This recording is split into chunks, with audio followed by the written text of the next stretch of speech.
Welcome back to Andersen Acres. It's another rainy day. It's been a very rainy spring. So instead of standing outside in the rain and filming, we're going to talk about another rabbit breed.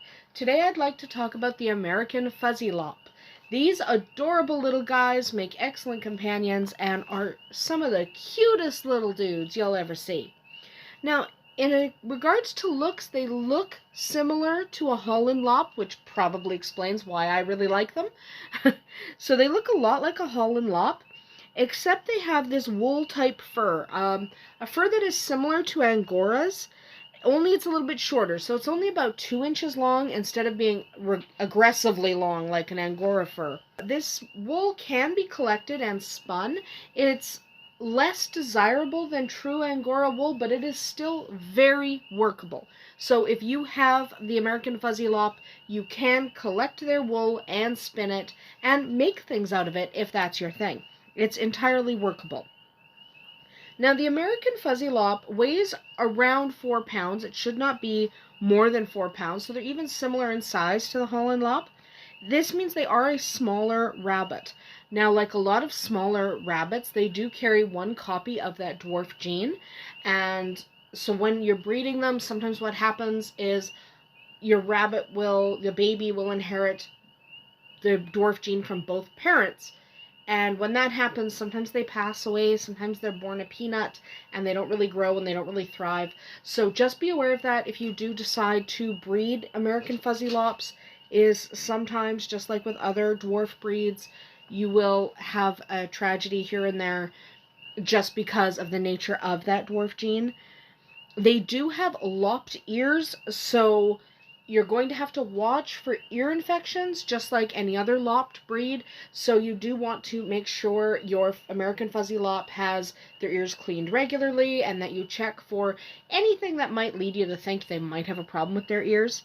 They do have a short muzzle like the Holland Lop, so because of this, when you are going to get an American Fuzzy Lop, make sure you vet your breeders. You want to be going to a breeder that prioritizes the health of the animal, because if you don't do that, you can end up with a bunny that just has too short a nose and they can't really breathe very well. So I'm not saying don't buy them. I mean, I'm a Holland Lop breeder myself. I'm not saying you don't buy an American Fuzzy Lop or a Holland Lop or these short-nosed breeds. I'm just telling you to go to a breeder who cares about the health and well-being of the rabbits themselves, so they're not breeding that face too punched in, because that face gets too punched in, you can end up with a rabbit that has difficulty breathing, and that's not good for anyone. They do have a really compact body, so again, they look like the Holland Lop, and that they're almost round when they're sitting, and they have distinctive markings on their nose, ears, and eyes. The American Fuzzy Lop comes in a few different patterns. You can have the agouti, which is the color of the rabbit mixed with white hairs. You can have broken, you can have painted white, you can have shaded, you can have self, which is just a solid color. You can have wideband. There's a lot of different patterns these rabbits come in, and they come in just as many colors. You can also get pure white, either a red-eyed white or a blue-eyed white American Fuzzy Lop. They exist in a huge range of colors, which is really fun if you're collecting the wool to spin it, because then you can spin in a variety of colors without using artificial dyes, and that's a lot of fun. Now, in regards to their history, they were developed from the Holland Lop.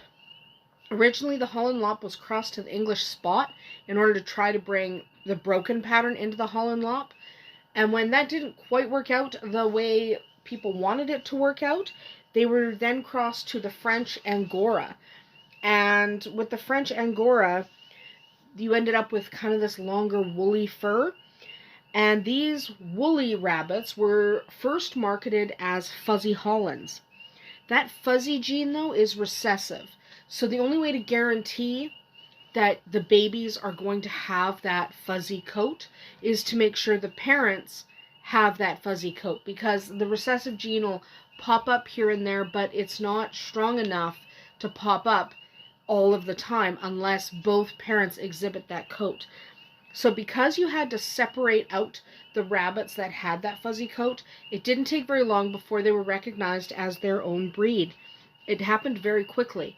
So they developed into their own breed, and today they are recognized as a separate breed from the Holland Lop, and there's very little crossbreeding anymore because the American Fuzzy Lop has enough genetic diversity that it doesn't really need a lot of outcrossing.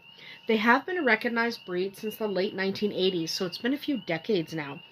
They are a playful, active, and social breed, and they absolutely love toys. They're really entertaining. They make a really good pet. They're quite popular, which means they're also quite common, so it's not difficult for you to find a quality American Fuzzy Lop because they're everywhere. So if you are interested in the American Fuzzy Lop, look around and get one that meets your needs because they're adorable, they're sweet. You only have to be aware of their health issues.